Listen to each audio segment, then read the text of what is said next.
ਅੱਜ जो रीजनिंग करांगे ਅਸੀਂ ਫਿਗਰ ਦੇ ਨਾਲ ਰਿਲੇਟਡ ਹੋਏਗੀ, ਭਾਵ ਸਾਨੂੰ ਡਾਇਗਰਾਮਸ ਦਿੱਤੇ ਹੁੰਦੇ ਨੇ, ਕੋਈ ਚਿੱਤਰ ਦਿੱਤੇ ਹੁੰਦੇ ਨੇ, ਉਹਨਾਂ ਦੇ ਬੇਸ 'ਤੇ ਅਸੀਂ ਨੇ ਰੀਜ਼ਨ ਫਾਈਂਡ ਕਰਕੇ ਫਿਰ ਇਸ ਨੂੰ ਸੋਲਵ ਕਰਨਾ ਹੁੰਦਾ।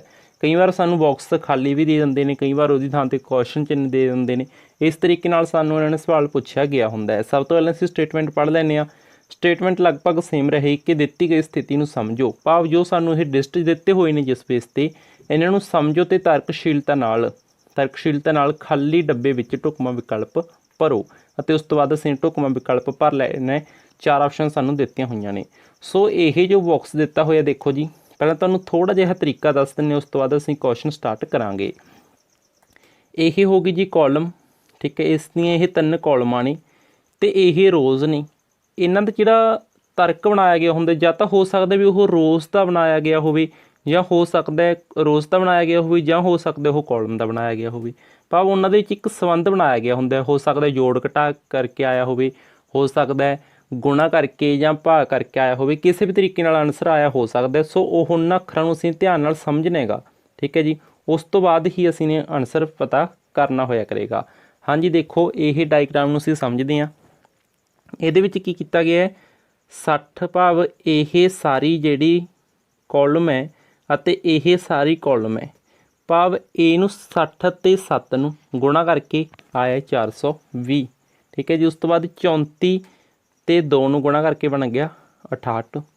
ਉਸ ਤੋਂ ਬਾਅਦ 4 ਅਤੇ 21 ਨੂੰ ਅਸੀਂ ਗੁਣਾ ਕਰ ਦਾਂਗੇ, ਕਿੰਨਾ ਬਣੇਗਾ 84। ਤਾਂ ਇਸ ਤਰੀਕੇ ਨਾਲ 84 ਆਨਸਰ ਆਉਣਾ ਸੀ।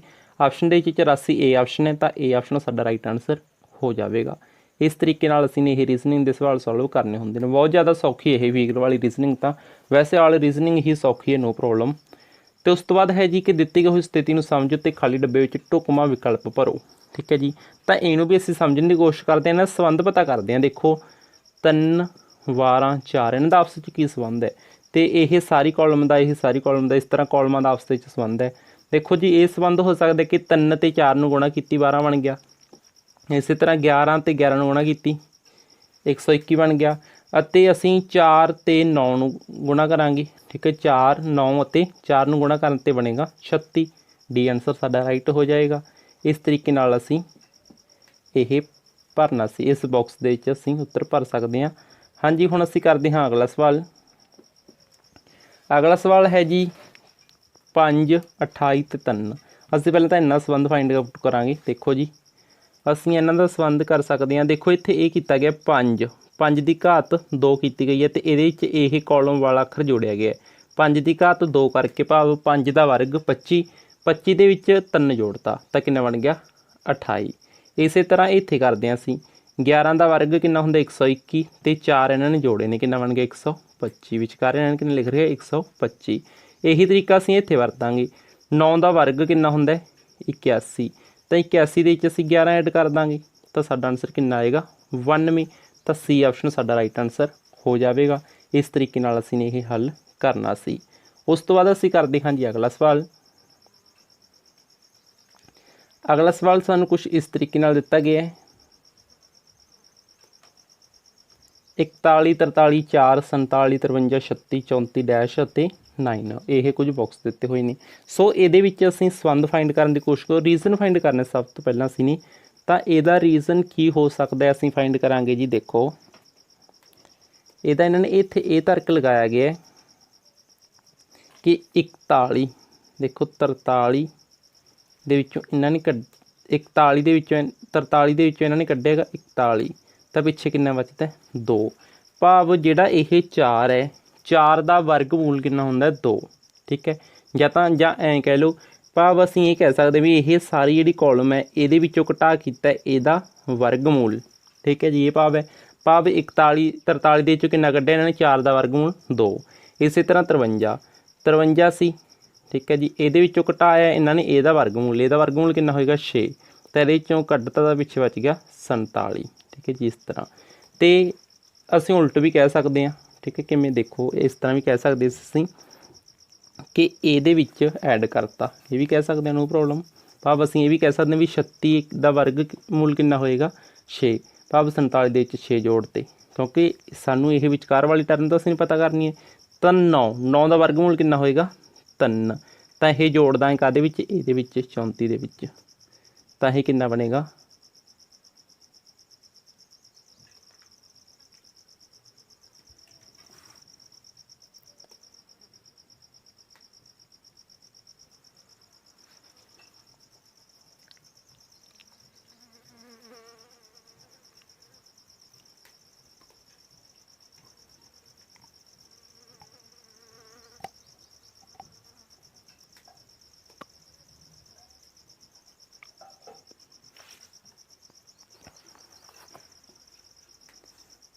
ਤਾਂ ਦੇਖੋ ਜਦ 34 ਦੇ ਵਿੱਚ ਅਸੀਂ 3 ਜੋੜ ਦਾਂਗੇ ਤਾਂ ਸਾਡਾ ਇੱਥੇ 37 ਆਨਸਰ ਆ ਜਾਏਗਾ। ਤਾਂ ਆਪਸ਼ਨ ਦੇ ਵਿੱਚ ਅਸੀਂ 37, ਇੱਥੇ 37 ਨਹੀਂ ਪਾਇਆ ਗਿਆ, 31 ਪੈ ਗਿਆ ਗਲਤੀ ਨਾਲ, ਤਾਂ ਇੱਥੇ ਸੀ ਆਪਸ਼ਨ ਸਾਡਾ ਰਾਈਟ ਆਨਸਰ ਹੋ ਜਾਵੇਗਾ, ਕਿਉਂਕਿ ਇਹ ਅਸੀਂ ਇਹਨਾਂ ਦਾ ਵਰਗਮੂਲ ਇਹਦੇ ਵਿੱਚ ਜੋੜ ਰਹੇ ਹਾਂ। ਠੀਕ ਹੈ, ਇਸ ਕਾਲਮ ਦੇ ਵਿੱਚ ਕਿਵੇਂ 41 ਦੇ ਵਿੱਚ 2 ਜੋੜੇ, 47 ਦੇ ਵਿੱਚ 6 ਜੋੜੇ, 34 ਦੇ ਵਿੱਚ ਕਿੰਨੇ ਜੋੜ ਦਾਂਗੇ 3, 37। ਠੀਕ ਹੈ, 34 ਦੇ ਵਿੱਚ 3 ਜੋੜਾਂਗੇ, 37 ਸਾਡਾ ਰਾਈਟ ਆਨਸਰ ਹੋ ਜਾਵੇਗਾ। ਸੋ ਹੁਣ ਅਸੀਂ ਕਰਦੇ ਹਾਂ ਜੀ ਅਗਲਾ ਸਵਾਲ। ਅਗਲਾ ਥੋੜ੍ਹਾ ਜਿਹਾ ਅਲੱਗ ਦਾ ਸਵਾਲ ਹੋ ਗਿਆ। ਦਿੱਤੀ ਗਈ ਸਥਿਤੀ ਨੂੰ ਸਮਝਦੇ ਹੋਏ ਦੱਸੋ ਕਿ ਕੁਐਸਚਨ ਦੀ ਚਿੰਨ੍ਹ ਜਿਹੜਾ ਇਸ ਦੀ ਥਾਂ 'ਤੇ ਕੀ ਆਵੇਗਾ। ਭਾਵ ਅਸੀਂ ਨੇ ਇਹ ਇੱਥੇ ਦੱਸਣਾ ਵੀ ਕਿਹੜਾ ਡਿਸਟ ਆਵੇਗਾ। ਤਾਂ ਇਸ ਸਥਿਤੀ ਦੇ ਵਿੱਚ ਸਭ ਤੋਂ ਪਹਿਲਾਂ ਇਹਨੂੰ ਸਮਝਣਾ ਪਵੇਗਾ ਸਾਨੂੰ ਕਿ ਇਹਦਾ ਸਿਸਟਮ ਕੀ ਬਣਾਇਆ ਗਿਆ, ਕਿਸ ਬੇਸ 'ਤੇ ਇਹਨਾਂ ਨੇ ਅੱਖਰ ਲਿਖੇ ਨੇ। ਦੇਖੋ ਜੀ 3 ਅਤੇ 4, 3 ਦਾ ਵਰਗ ਹੁੰਦਾ 9, 4 ਦਾ ਵਰਗ ਹੁੰਦਾ 16, 9 ਅਤੇ 16 ਨੂੰ ਜੋੜ ਕੇ ਕਿੰਨਾ ਬਣਾਤਾ 25। ਇਸੇ ਤਰ੍ਹਾਂ 3 ਦਾ ਵਰਗ ਕਿੰਨਾ ਹੁੰਦਾ 9, 6 ਦਾ ਵਰਗ ਕਿੰਨਾ ਹੁੰਦਾ 36, ਤਾਂ 9 ਅਤੇ 36 ਨੂੰ ਜੋੜਿਆ 45 ਬਣ ਗਿਆ।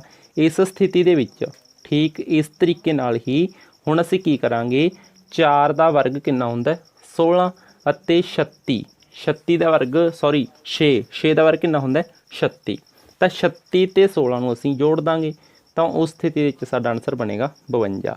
ਤਾਂ ਇਸ ਕੁਐਸਚਨ ਚਿੰਨ੍ਹ ਦੀ ਥਾਂ 'ਤੇ ਸਾਡਾ 52 ਆ ਜਾਣਾ ਸੀ, ਇਹ ਸਾਡਾ ਰਾਈਟ ਆਨਸਰ ਹੋਵੇਗਾ।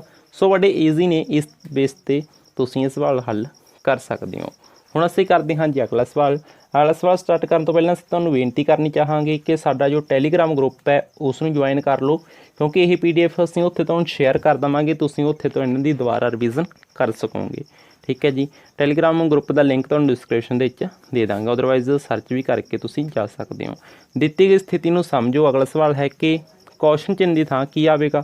ਤਾਂ ਇਸ ਸਥਿਤੀ ਦੇ ਵਿੱਚ ਸਭ ਤੋਂ ਪਹਿਲਾਂ ਇਹ ਸਰਕਲ ਨੂੰ ਸਮਝਣਾ ਪਏਗਾ ਸਾਨੂੰ। ਦੇਖੋ ਜੀ ਇਹ 4 ਅਤੇ 16 ਦਾ ਕੋਈ ਸੰਬੰਧ ਹੈ, ਇਸੇ ਤਰ੍ਹਾਂ 3 ਅਤੇ 9 ਦਾ ਕੋਈ ਸੰਬੰਧ ਹੈ। ਕੀ ਸੰਬੰਧ ਹੈ, 3 ਦਾ ਵਰਗ ਕਿੰਨਾ ਬਣਦਾ 9, 4 ਦਾ ਵਰਗ ਕਿੰਨਾ ਬਣਦਾ 16। ਤਾਂ ਇਸ ਸਥਿਤੀ ਦੇ ਵਿੱਚ ਦੇਖੋ 13 ਦਾ ਵਰਗ 169 ਬਣ ਰਿਹਾ ਹੈ, ਤਾਂ 14 ਦਾ ਵਰਗ ਬਣ ਜਾਏਗਾ ਕੁਐਸਚਨ ਚਿੰਨ੍ਹ ਦੀ ਥਾਂ 'ਤੇ ਕਿੰਨਾ ਹੋਏਗਾ 14 ਦਾ ਵਰਗ 196। ਇਸ ਤਰ੍ਹਾਂ B ਆਨਸਰ ਸਾਡਾ ਰਾਈਟ ਹੋਏਗਾ। ਠੀਕ ਹੈ ਜੀ, ਹੁਣ ਅਸੀਂ ਕਰਦੇ ਹਾਂ ਜੀ ਅਗਲਾ ਸਵਾਲ। ਹਾਂਜੀ, ਅਗਲਾ ਸਵਾਲ ਹੈ ਕੁਝ ਇਸ ਤਰੀਕੇ ਨਾਲ ਦਿੱਤਾ ਹੋਇਆ ਸਾਨੂੰ ਕਿ ਨਮੂਨੇ ਨੂੰ ਸਮਝਦੇ ਹੋਏ ਤਰਕਸ਼ੀਲਤਾ ਨਾਲ x ਦਾ ਮੁੱਲ ਪਤਾ ਕਰੋ। ਤਾਂ ਸਭ ਤੋਂ ਪਹਿਲਾਂ ਅਸੀਂ ਨਮੂਨਾ ਸਮਝਦੇ ਹਾਂ। ਪੈਟਰਨ ਕੀ ਦਿੱਤਾ ਹੋਇਆ 21 7 ਦਿੱਤਾ ਹੋਇਆ, 42 14 ਦਿੱਤਾ ਹੋਇਆ। ਉਸ ਤੋਂ ਬਿਨਾਂ ਸਾਨੂੰ ਦਿੱਤਾ ਗਿਆ ਜੀ 13 ਅਤੇ x ਅਤੇ 21 ਅਤੇ 7। ਤਾਂ ਇਸ ਨਮੂਨੇ ਨੂੰ ਸਮਝ ਕੇ ਅਸੀਂ ਨੇ x ਦਾ ਮੁੱਲ ਪਤਾ ਕਰਨਾ ਕਿ ਕੀ ਹੋਏਗਾ, ਇਹ x ਦਾ ਮੁੱਲ ਅਸੀਂ ਨੇ ਪਤਾ ਕਰਨਾ ਹੈ। ਤਾਂ ਹੁਣ ਦੇਖੋ ਸਭ ਤੋਂ ਪਹਿਲਾਂ ਅਸੀਂ ਨਮੂਨੇ ਨੂੰ ਸਮਝਦੇ ਹਾਂ। ਇੱਥੇ ਕੀਤਾ ਗਿਆ ਇਸ ਦਾ 3 ਨਾਲ ਮਲਟੀਪਲਾਈ, 7 ਨੂੰ 3 ਨਾਲ ਗੁਣਾ ਕਰਤੀ 21 ਬਣ ਗਿਆ, 7 ਨੂੰ 3 ਨਾਲ ਗੁਣਾ ਕਰਤੀ 21 ਬਣ ਗਿਆ, 14 ਨੂੰ 42 ਬਣਾਉਣ ਲਈ ਕੀ ਕੀਤਾ 3 ਨਾਲ ਗੁਣਾ ਕਰਤੀ, ਤਾਂ 13 ਨੂੰ ਵੀ 3 ਨਾਲ ਗੁਣਾ ਕਰ ਦਾਂਗੇ। 13 ਗੁਣਾ ਜਦ ਅਸੀਂ 3 ਕਰ ਦਾਂਗੇ ਤਾਂ 39 ਸਾਡਾ ਰਾਈਟ ਆਨਸਰ ਆ ਜਾਵੇਗਾ। ਠੀਕ ਹੈ ਜੀ, ਇਸ ਤਰੀਕੇ ਨਾਲ ਅਸੀਂ ਆਨਸਰ D ਸਿਲੈਕਟ ਕਰ ਲਵਾਂਗੇ। ਹਾਂਜੀ, ਹੁਣ ਅਸੀਂ ਕਰਦੇ ਹਾਂ ਅਗਲਾ ਸਵਾਲ। ਅਗਲਾ ਸਵਾਲ ਹੈ ਜੀ ਕਿ ਨਮੂਨੇ ਨੂੰ ਸਮਝਦੇ ਹੋਏ ਤਰਕਸ਼ੀਲਤਾ ਨਾਲ x ਦਾ ਮੁੱਲ ਪਤਾ ਕਰੋ। ਤਾਂ ਇੱਥੇ ਸਾਨੂੰ ਨਮੂਨਾ ਕੁਝ ਇਸ ਤਰੀਕੇ ਨਾਲ ਦਿੱਤਾ ਗਿਆ 60 15 4 34 17 2 512 8 ਅਤੇ 1 ਡੈਸ਼। ਇਹ ਜੋ ਬਾਕਸ ਹੈ ਇਹ ਅਸੀਂ ਨੇ ਫਿਲ ਕਰਨਾ ਹੈ ਕਿ x ਦੀ ਥਾਂ ਕਿੰਨਾ ਭਰਿਆ ਜਾਵੇਗਾ ਤਾਂ ਕਿ ਇਹ ਟੇਬਲ ਹੈ ਜਿਹੜਾ ਉਹ ਕੰਪਲੀਟ ਹੋ ਜਾਵੇ। ਤਾਂ ਇਸ ਸਥਿਤੀ ਵਿੱਚ ਅਸੀਂ ਆਪਣਾ ਆਨਸਰ ਲੱਭਣ ਦੇ ਲਈ ਕੁਝ ਪ੍ਰੋਸੈਸ ਕਰਾਂਗੇ। ਅਸੀਂ ਦੇਖਾਂਗੇ ਕਿ 60 ਨੂੰ ਜਦ ਅਸੀਂ 15 'ਤੇ ਵੰਡਦੇ ਹਾਂ ਤਾਂ 4 ਬਣ ਜਾਂਦਾ ਹੈ। ਇਸੇ ਤਰ੍ਹਾਂ 34 ਨੂੰ ਅਸੀਂ 17 'ਤੇ ਵੰਡਦੇ ਹਾਂ ਤਾਂ ਉਹ 2 ਬਣ ਗਿਆ। ਇਸੇ ਤਰ੍ਹਾਂ 512 ਨੂੰ ਵੀ 8 'ਤੇ ਵੰਡ ਦੇਵਾਂਗੇ ਤਾਂ ਕਿੰਨਾ ਬਣ ਜਾਵੇਗਾ 64। ਇਸ ਤਰੀਕੇ ਨਾਲ ਆਨਸਰ C ਸਾਡਾ ਰਾਈਟ ਹੋਏਗਾ। ਠੀਕ ਹੈ ਜੀ, ਤਾਂ x ਦਾ ਮੁੱਲ ਕਿੰਨਾ ਹੋਏਗਾ 64 ਹੋ ਜਾਵੇਗਾ। ਹੁਣ ਅਸੀਂ ਕਰਦੇ ਹਾਂ ਜੀ ਅਗਲਾ ਸਵਾਲ। ਅਗਲਾ ਸਵਾਲ ਸਾਨੂੰ ਦਿੱਤਾ ਹੋਇਆ ਜੀ 61 105 44 24 524 500 512। ਇਹ ਬਾਕਸ ਅਸੀਂ ਨੇ ਫਿਲ ਕਰਨਾ ਹੈ ਕਿ ਐਕਸ ਦਾ ਮੁੱਲ ਕਿੰਨਾ ਹੋਏਗਾ। ਠੀਕ ਹੈ ਜੀ। ਉਸ ਤੋਂ ਬਾਅਦ 488 ਦਿੱਤਾ ਹੋਇਆ। ਤਾਂ ਇਹਦੇ ਵਿੱਚ ਅਸੀਂ ਪਹਿਲਾਂ ਰੀਜ਼ਨ ਫਾਈਂਡ ਕਰਨ ਦੀ ਕੋਸ਼ਿਸ਼ ਕਰਾਂਗੇ ਤਰਕ ਦੇ ਬੇਸ 'ਤੇ। ਸਭ ਤੋਂ ਪਹਿਲਾਂ ਅਸੀਂ ਦੇਖਦੇ ਹਾਂ, ਅਸੀਂ ਕੀ ਲਿਖਿਆ ਕਿ 61 ਭਾਵ ਇਹ ਇੱਕ ਤਾਂ ਇਹ ਕਾਲਮ ਅਤੇ ਇੱਕ ਇਹ ਕਾਲਮ, ਦੋਨਾਂ ਕਾਲਮ ਨੂੰ ਜੋੜ ਕੇ ਵਿਚਕਾਰ ਵਾਲੀ ਕਾਲਮ ਹੈ ਜਿਹੜੀ ਉਹ ਬਣ ਰਹੀ ਹੈ। ਠੀਕ ਹੈ ਜੀ। ਕਿਵੇਂ? 61 ਅਤੇ 44 ਨੂੰ ਜਦ ਅਸੀਂ ਐਡ ਕਰਤਾ ਤਾਂ 105 ਬਣ ਗਿਆ। ਠੀਕ ਹੈ ਜੀ। ਇਸ ਬੇਸ 'ਤੇ ਹੀ ਅਸੀਂ ਨੇ ਕੀ ਕੀਤਾ, 24 ਅਤੇ 500 ਨੂੰ ਜੋੜ ਕੇ ਦੇਖਿਆ ਤਾਂ ਇਹ ਕਿੰਨਾ ਬਣ ਗਿਆ, 524 ਬਣ ਗਿਆ। ਇਸੇ ਤਰ੍ਹਾਂ ਹੁਣ ਅਸੀਂ ਨੇ 512 ਅਤੇ 488 ਨੂੰ ਜੋੜ ਦੇਣਾ ਹੈ। 512 ਅਤੇ 488 ਨੂੰ ਜਦ ਅਸੀਂ ਐਡ ਕਰਾਂਗੇ ਤਾਂ ਇਹ ਬਣ ਜਾਵੇਗਾ ਸਾਡੇ ਕੋਲ 1000। ਠੀਕ ਹੈ ਜੀ। ਇਸ ਬੇਸ 'ਤੇ ਅਸੀਂ ਕੀ ਕਹਿ ਸਕਦੇ ਹਾਂ ਕਿ ਸਾਡਾ ਆਨਸਰ ਡੀ ਆਪਸ਼ਨ ਹੋਵੇਗੀ। ਤਾਂ ਇਹ ਐਕਸ ਦਾ ਮੁੱਲ ਕਿੰਨਾ ਹੋ ਗਿਆ, 1000। ਤਾਂ ਇਸ ਬੇਸ 'ਤੇ ਕਰਨੇ ਹੁੰਦੇ ਨੇ, ਬੜੇ ਈਜ਼ੀ ਸਵਾਲ ਨੇ। ਹੁਣ ਅਸੀਂ